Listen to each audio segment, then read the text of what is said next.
बाद इंडिया में कोई और मूवमेंट नहीं होगा। क्विट इंडिया मूवमेंट के बाद ये डिसाइड हो गया था कि हाँ, अब इंडिया को इंडिपेंडेंस मिल जाएगी। तो वही पार्ट है, लास्ट सेगमेंट है इसका। अगर अपन नेशनल मूवमेंट की बात करते हैं तो जब क्विट इंडिया मूवमेंट होगा उसके बाद ही, हालांकि पाकिस्तान की डिमांड तो पहले भी बहुत बार जनरेट होगी, लेकिन अब थोड़ा सा ऐसा हो जाएगा कि हाँ, पाकिस्तान बनने की पॉसिबिलिटीज हैं। तो हम लोग स्टार्ट करते हैं क्विट इंडिया मूवमेंट। पहला आपको ईयर ध्यान रखना है 1942। तो क्विट इंडिया मूवमेंट 1942 थोड़ा पुराना याद करना। जैसे हम लोगों ने सबसे पहले खिलाफत मूवमेंट पढ़ा होगा, खिलाफत के बाद हमने फिर नॉन कॉपरेशन मूवमेंट पढ़ा, फिर नॉन कॉपरेशन में वही खिलाफत वाला इशू जुड़ा हुआ था, तो 1920 1919 की बात हुई है ना। फिर उसके बाद सीडीएम है 1930 के आसपास वाली बातें हैं। फिर क्विट इंडिया मूवमेंट है 1942। तो थोड़ा पुराना रिकॉल कर लेना, क्योंकि मोस्टली मूवमेंट यही है। फिर दांडी मार्च हो गया है ना, चोरी चोरा इंसिडेंट हो गया, जलियांवाला बाग इंसिडेंट हो गया, यही इंपॉर्टेंट टर्म्स है ना, इन्हीं को हमको बार बार रिपीट करना है। तो अब देखिए बैकग्राउंड क्या है, कॉजेस क्या है कि क्विट इंडिया मूवमेंट तक हम लोग कैसे पहुंचे। बोला गया है the British government's failure to meet Indian aspirations for independence, particularly through the Cripps Mission 1942, set the stage for Quit India movement. यहाँ पे समझने वाली बात यह है कि ब्रिटिशर्स हमारे ऊपर रूल करना चाह रहे हैं और हमें इंडिपेंडेंट होना है। अगर हम फेल होते हैं तो ब्रिटिशर्स रूल हमारे ऊपर करते रहेंगे, और अगर ब्रिटिशर्स फेल होते हैं तो हमको इंडिपेंडेंस मिल जाएगी। तो वही चीज है कि यहाँ पे ब्रिटेन के गवर्नमेंट का जो सिस्टम है वो फेल होता हुआ दिख रहा है। फेल कैसे हो रहा है कि इंडियंस की जो एस्पिरेशंस हैं, इच्छाएं जो है वो पूरी नहीं हो पा रही, क्योंकि हमें चाहिए इंडिपेंडेंस। ब्रिटिशर्स ना तो भी सप्रेस कर पा रहे हैं उस चीज को, और उल्टा कंडीशन खराब हो रही है। ब्रिटिशर्स ने कंडीशंस को संभालने के लिए, या फिर हम ऐसे बोल सकते हैं कि चीजें बहुत ज्यादा ना बिगड़े, इसलिए एक मिशन भेजा इंडिया में। मिशन मतलब ग्रुप, एक कमेटी भेजी, 4-5 लोगों की कमेटी है, तो ये जाओ देखो जरा एक बार कि इंडिया में क्या क्या दिक्कतें आ रही हैं, और उसे हम जानते हैं क्रिप्स मिशन के नाम से। और एक क्रिप्स मिशन जो है वो 1942 में आया। ये वही टाइम है जब इंडिया में क्विट इंडिया मूवमेंट स्टार्ट हो जाएगा। क्रिप्स मिशन के आने के बाद ये पक्का हो गया था कि अब इंडिया में लोगों को इंडिपेंडेंस ही चाहिए है।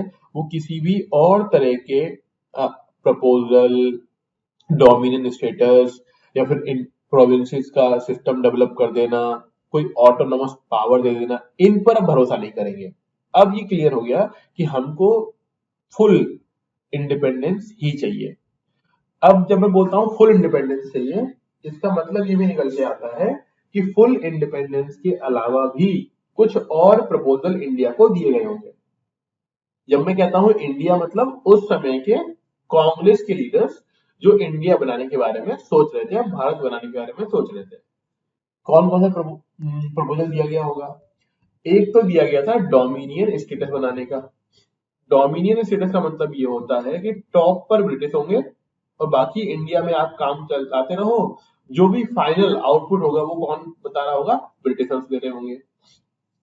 एक होता है प्रोविंशियल गवर्नमेंट डेवलप कर लो, यानी अलग अलग पार्ट डिवाइड कर देंगे, वहां पे अलग अलग गवर्नमेंट होगी, और ऊपर टॉप पे कौन होंगे? ब्रिटिशर्स होंगे। तो इन सभी चीजों को इंडियंस ने नकार दिया कि भैया हमें ये नहीं चाहिए, हमें तो कंप्लीट इंडिपेंडेंस चाहिए।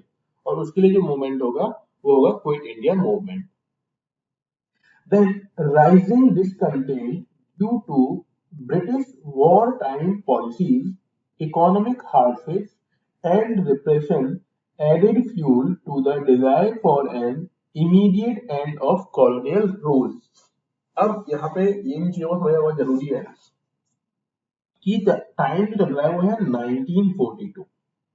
और थोड़ा सा अगर आप ध्यान दोगे, हमारे जिस दुनिया में हम लोग रह रहे थे, उस दुनिया में 1939 से लेकर 1945 वाला जो टाइम है, ये वो टाइम है जब वर्ल्ड वॉर टू यहाँ पे हो रहा था।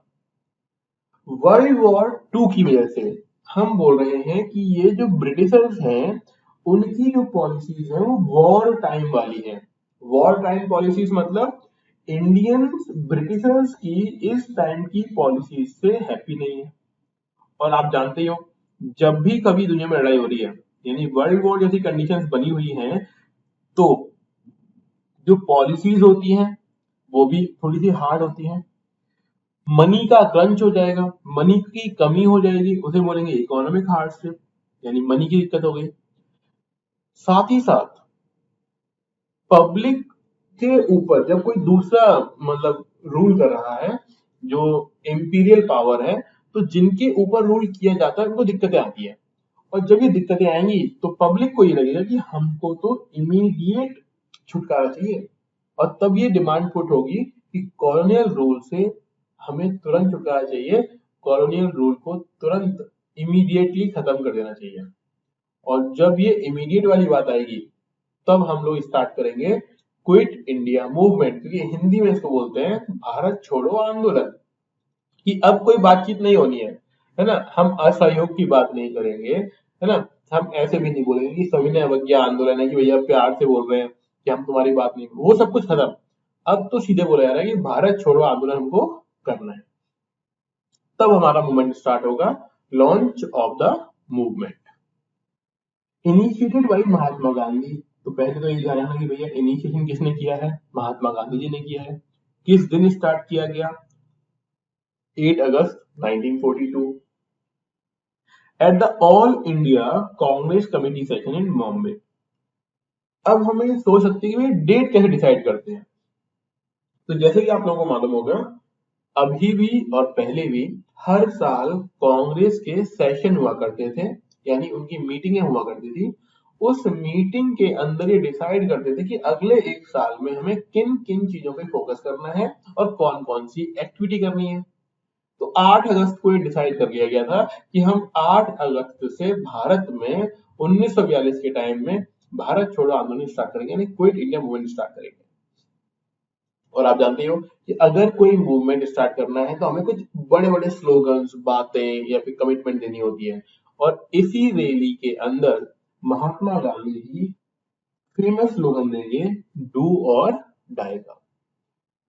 ठीक है, डू और डाई। सोचने वाली बात ये भी है कि जो पर्सन अभी तक नॉन वायलेंस की बात कर रहा था, यानी महात्मा गांधी जी जो बोल रहे थे कि हमें नॉन वायलेंस को फॉलो करना है, वही इंसान अब बोल रहा है डू और डाई, कि भैया इस बार या तो आप इंडिपेंडेंस ले लो या फिर मर जाओ, डू और die became the defining slogan of the movement, signaling a final push for independence।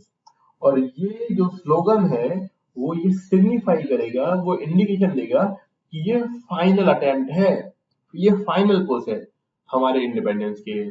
भैया अब की बार इंडिपेंडेंस नहीं मिली तो फिर पता नहीं कब मिलेगी। अब आप ये सोच सकते हो क्या, क्यों सोच रहे होंगे। देखो महात्मा गांधी जी भी है ना, पढ़े लिखे इंसान तो हैं, वो समझ रहे हैं कंडीशंस को।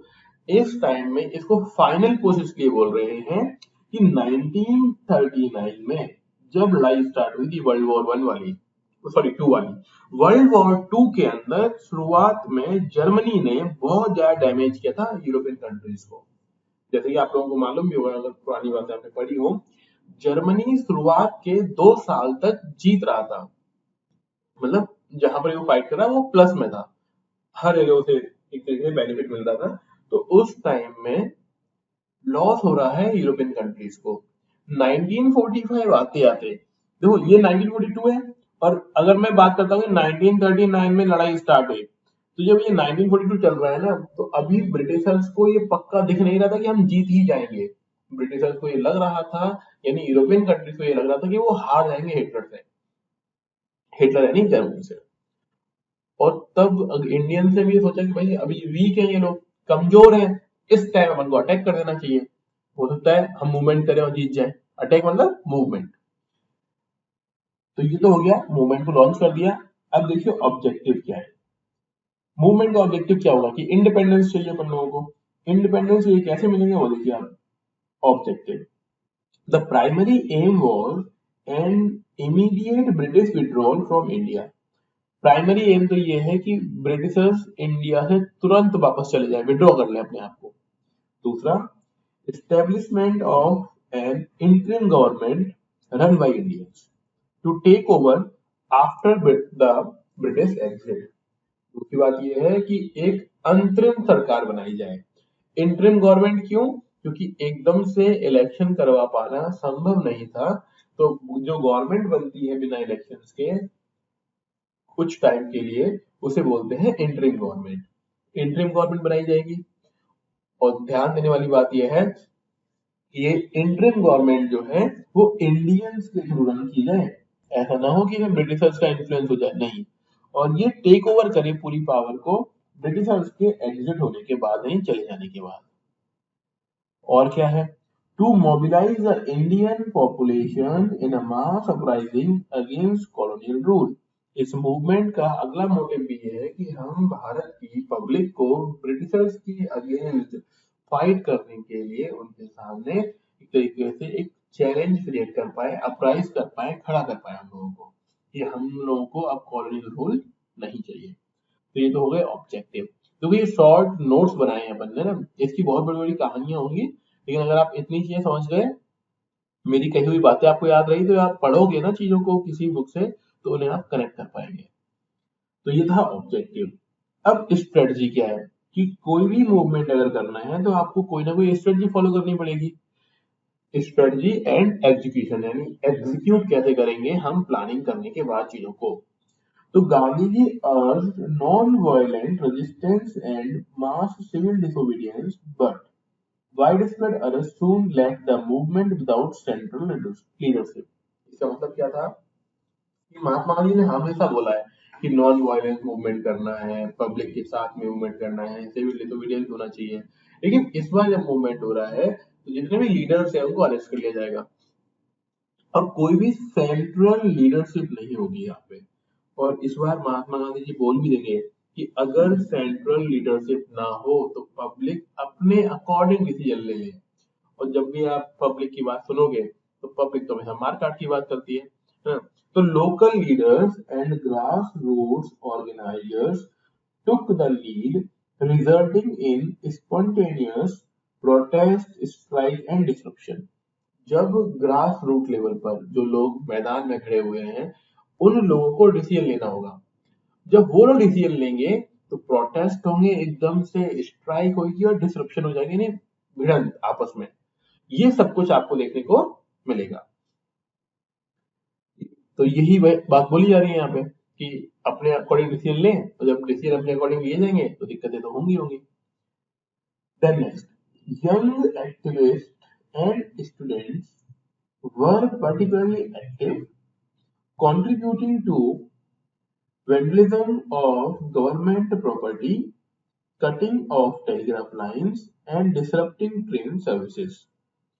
इसका मतलब ये हुआ कि जो भी यंग लोग हैं, यंग एक्टिविस्ट हो गए, यंग स्टूडेंट्स हो गए, वो लोगों का मेन काम ये है कि गवर्नमेंट की प्रॉपर्टीज को कब्जे में लेना, टेलीग्राफ लाइन को कट कर देना। टेलीग्राफ जैसे आज के टाइम में मोबाइल नेटवर्क होता है, टेलीग्राफ लाइन कट कर दोगे तो ब्रिटिशर्स हेल्प करने मंगवा नहीं पाएंगे, नहीं आर्मी नहीं बुलवा पाएंगे या फिर इंफॉर्मेशन पास ऑन नहीं कर पाएंगे उसके लिए।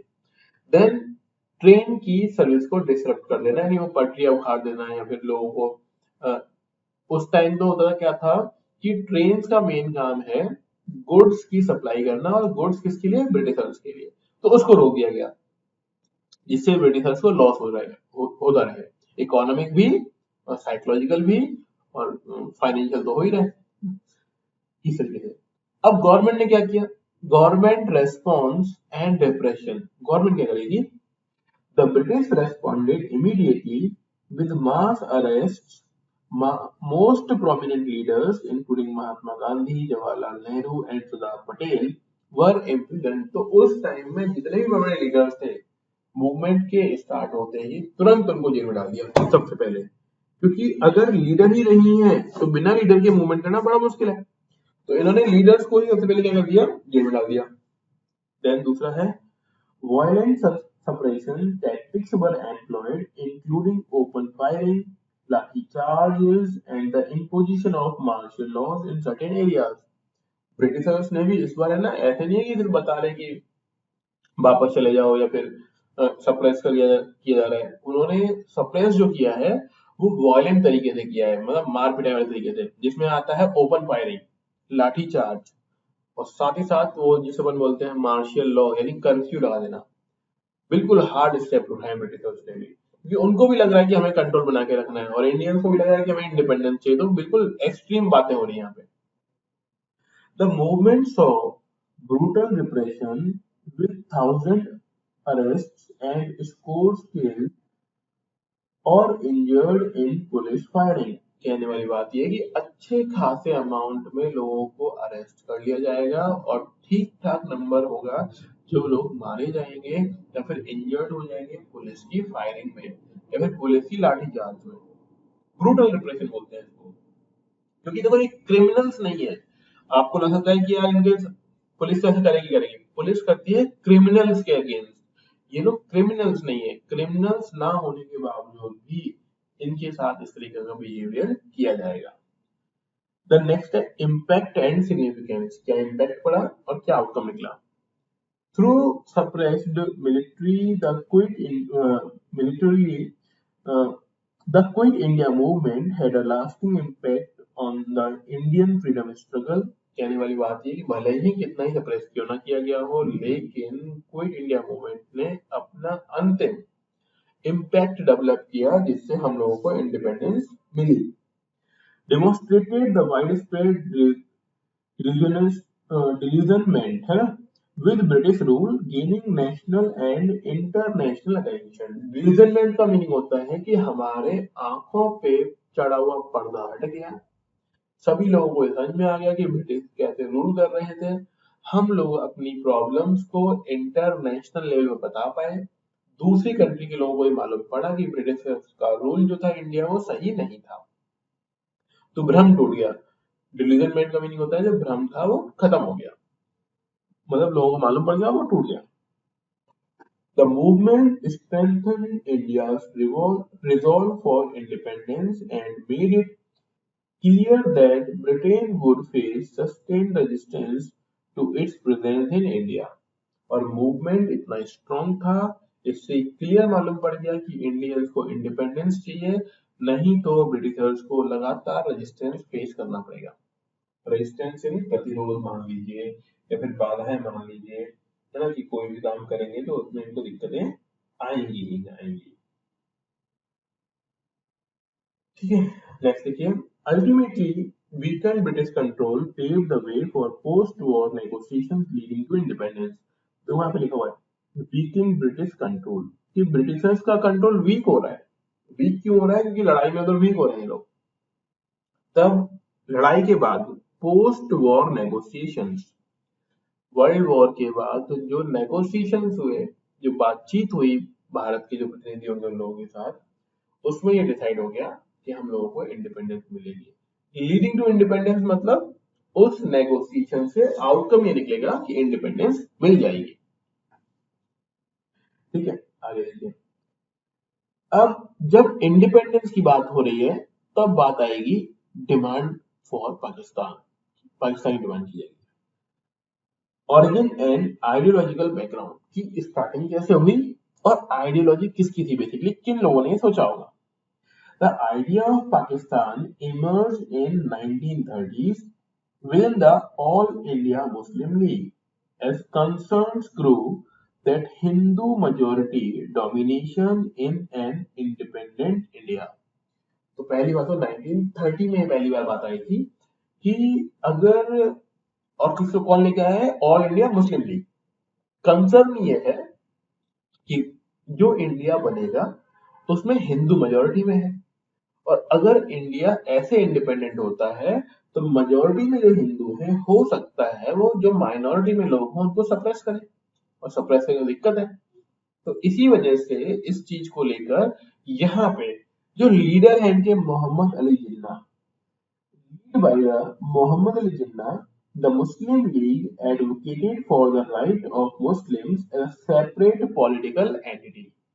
और तब ये लोग चाहेंगे कि मुस्लिम्स के राइट्स को प्रोटेक्ट करने के लिए या मुस्लिम्स को भी समान अधिकार दिलाने के लिए हमें एक अलग सेपरेट पॉलिटिकल एंटिटी चाहिए।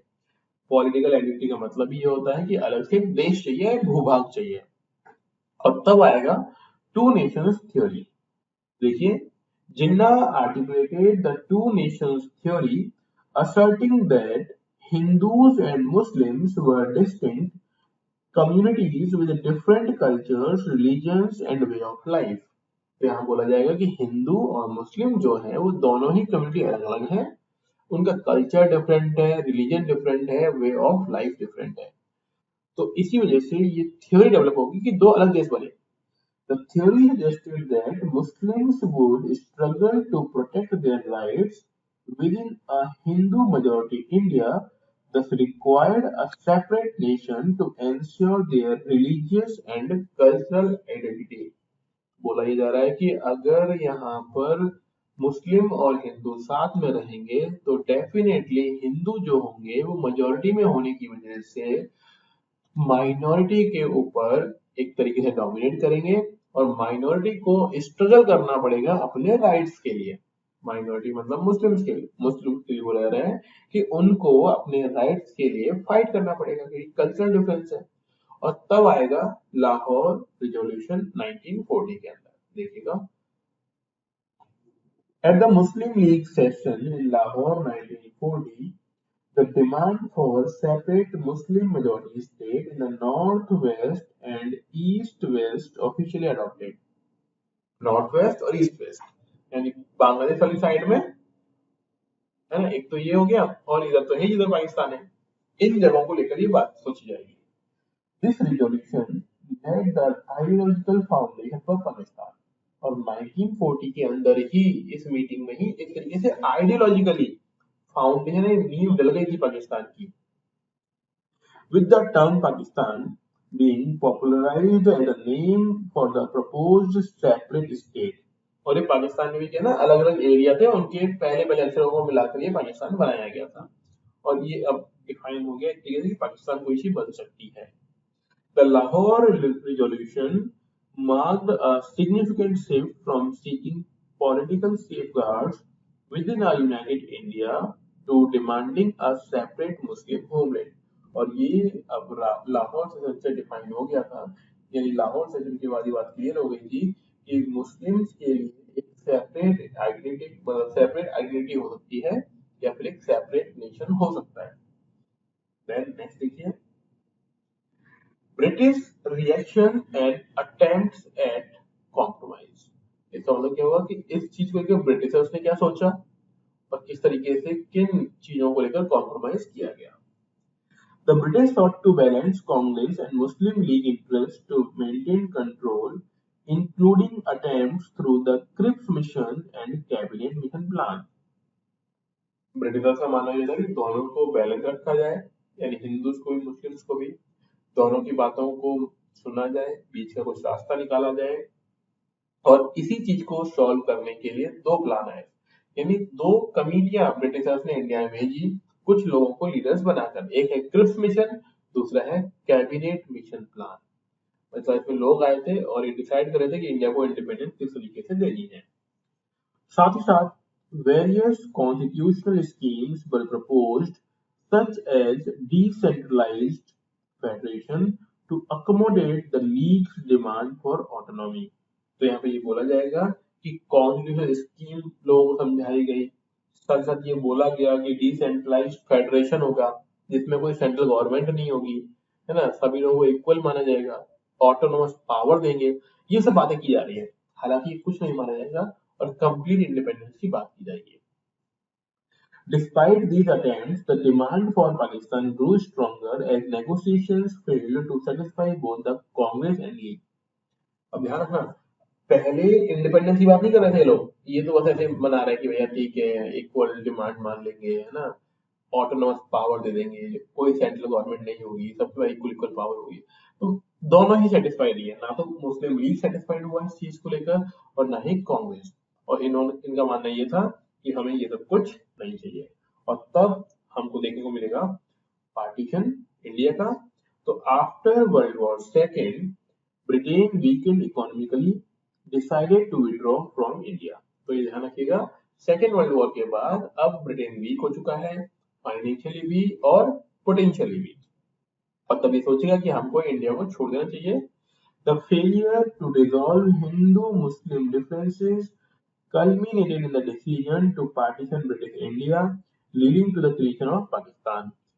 जितनी भी कोशिश कर सकते थे हिंदू मुस्लिम के डिफरेंसेस को दूर करने के लिए वो किए गए, लेकिन वो दूर हो नहीं पाए, और इसी वजह से हम देखते हैं कि इंडिया और पाकिस्तान का पार्टीशन होगा। The partition was accompanied by mass migration, violence and tragic losses of life, but it fulfilled the League's demand for a separate Muslim majority state. इसका मतलब ये हुआ कि जब ये पार्टीशन किया गया तो तब बहुत ज्यादा लॉस हुआ, वायलेंस, लड़ाई झगड़े, मारपीट, माइग्रेशन, मास माइग्रेशन मतलब लोग एक जगह को छोड़कर दूसरी जगह शिफ्ट होंगे, लाइफ का लॉस होगा। ये सारी की सारी दिक्कतें क्यों आई? क्योंकि एक डिमांड को माना गया था सेपरेट मुस्लिम मेजॉरिटी स्टेट को बनाने की बात को लेकर, और उसके ही ये एक तरीके से बाई प्रोडक्ट है कि इतनी प्रॉब्लम्स क्रिएट हुई। आगे देखिए, Indian National Army and the role of Subhash Chandra Bose. जब भी हम इंडियन इंडिपेंडेंस की बात करते हैं तो वो तब तक कंप्लीट नहीं माना जाएगा जब तक कि आप INA, इंडियन नेशनल आर्मी और सुभाष चंद्र बोस के बारे में ना समझ जाओ। तो देखिए उसके बारे में, formation and early efforts. INA कैसे बनाया गया, स्टार्टिंग में उन्होंने क्या क्या काम किए, क्या क्या उनके एफर्ट्स थे। The INA was first established bye captain Mohan Singh. तो ये भी ध्यान रखना कि INA को सुभाष चंद्र बोस ने फॉर्म नहीं किया है, फॉर्म करने वाला इंसान है मोहन सिंह। कब किया गया है? 1942 में। कहाँ पे किया गया है? सिंगापुर में। With Indian prisoners of war captured by the Japanese, और उन लोगों को मिला के बनाया गया है जो लोगों को जापानीज लोगों ने अरेस्ट कर लिया था, जो इंडिया के थे अरेस्ट कर लिया था लड़ाई में। However, the INA gained momentum only after Subhash Chandra Bose took leadership, reorganizing and rebranding it as the Azad Hind Fauj। तो बताना जा रहे हैं कि INA पहले इतना पॉपुलर नहीं था, ना ही इतना उसका डिमांड या फिर इसका मोमेंटम था पब्लिक के बीच में, लेकिन जब INA को सुभाष चंद्र बोस ने ज्वाइन किया, वो उसके लीडर बने, तो ये अलग तरह का मोमेंटम डेवलप होगा। INA को रीऑर्गेनाइज किया जाएगा, उसकी रीब्रांडिंग यानी पब्लिक के सामने नए नाम के साथ वो जाएगा और उसका नाम दिया जाएगा आजाद हिंद फौज। देन वो सुभाष चंद्र बोस का विजन क्या था? Bose's vision was lead the INA in an armed struggle for India's liberation, famously declaring, "Give me blood and I will give you freedom." ये वही है, तुम मुझे खून दो मैं तुम्हें आजादी दूंगा, है ना, उसका इंग्लिश ट्रांसलेशन है "Give me blood and I will give you freedom"। कहने वाली बात यह है कि यहाँ पे सुभाष चंद्र बोस ये मानते थे कि हमें इंडिपेंडेंस जो है वो फाइट करके ही मिलेगी, विदाउट फाइट नहीं मिल पाएगी, और इसके लिए उन्होंने बोला कि तुम मुझे खून दो, मैं तुम्हें, लड़ाई होगी, मरना होगा, उससे हमें आजादी मिल सकती है। अगला, objective and alignment with axis power. अब थोड़ा हम लोग समझते हैं कि जो लड़ाई हो रही थी वर्ल्ड वॉर, उसमें एक तो एक्सिस पावर थे और एक अलाइड पावर्स थे। तो कौन कौन किस तरह से हैं वो देखिएगा। The INA aimed to free India from British colonial rule through direct military engagement। INA का मानना यह है कि हम डायरेक्ट फाइट करेंगे आमने सामने की और ब्रिटिशर्स को हटा देंगे यहाँ से। Bose sought the support of Axis power, particularly Japan, which provided armed supply and strategic assistance। तो जो लोग ब्रिटिशर्स के अगेंस्ट, जो कंट्री ब्रिटिशर्स के अगेंस्ट थी, उन्हें बोलते हैं एक्सिस पावर। उन एक्सिस पावर्स में से एक जापान को सुभाष चंद्र बोस ने एक तरीके से एग्री कर लिया था फाइट करने के लिए कि हम ब्रिटिशर्स के अगेंस्ट फाइट करेंगे और ये हमको असिस्टेंस और हेल्प कर रहे होंगे। कौन करेगा help? Japan. This collaboration was controversial and the INA was allied with the Japanese who had their own imperialistic ambitions in Asia। अब यहाँ पे लाइन क्या बताती है कि हम लोगों ने, INA ने जापानीज लोगों के साथ अलाइन तो कर लिया, उनके साथ एक तरीके से कोलैबोरेशन तो कर लिया, लेकिन दिक्कत ये है कि जो काम इंडिया के साथ ब्रिटिश कर रहे थे रूल करने का, इंपीरियलिस्ट थॉट यानी इंटेंशन तो जापानीज के भी थे। इंपीरियलिस्टिक मतलब कि वो भारत पे अधिकार कर ले, ये हमको मालूम पड़ेगा। देन मिलिट्री कैंपेन होंगे और स्ट्रेटेजिक मूवमेंट होंगे। क्या क्या होंगे? The INA launched military campaigns in Burma, Burma में वो मिलिट्री कैंपेन करेंगे, and the north eastern region of India, north east region India, क्योंकि वहीं से बर्मा से इंडिया में वहीं से एंटर करते हैं नॉर्थ ईस्ट से, इसलिए। Their major campaigns included the Battle of Impal, Kohima, where they attempt to advance into the Indian territory. इन्होंने दो जगह अटैक किया और इंडिया की बाउंड्री के अंदर घुस आए। Despite initial success, the INA faced logistical difficulties and was ultimately defeated by Allied forces. इसका मतलब है कि शुरुआत में तो इंडियन नेशनल आर्मी जो अपनी है, जो सुभाष चंद्र बोस की जो एक तरीके से फौज है, शुरुआत में जीतेगी, लेकिन बाद में लॉजिस्टिक सपोर्ट यानी सामान समय पे ना पहुंचने की वजह से बाद में ये डिफीट हो जाएंगे अलाइड फोर्सेस से। अलाइड में कौन है? ब्रिटेन, मतलब बेसिकली। लेकिन इसने क्या इम्पैक्ट छोड़ा हमारे लिए? इम्पैक्ट क्या है और लीगेसी क्या है? The INA may not have achieved its military objectives, but it played a crucial role in inspiring Indian nationalism and showcasing Indian resolve against British rule.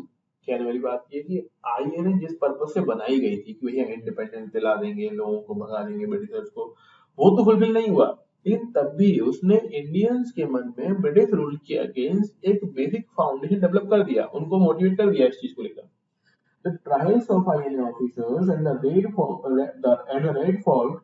1946-45 generated widespread sympathy among Indians, including members of the British Indian Army.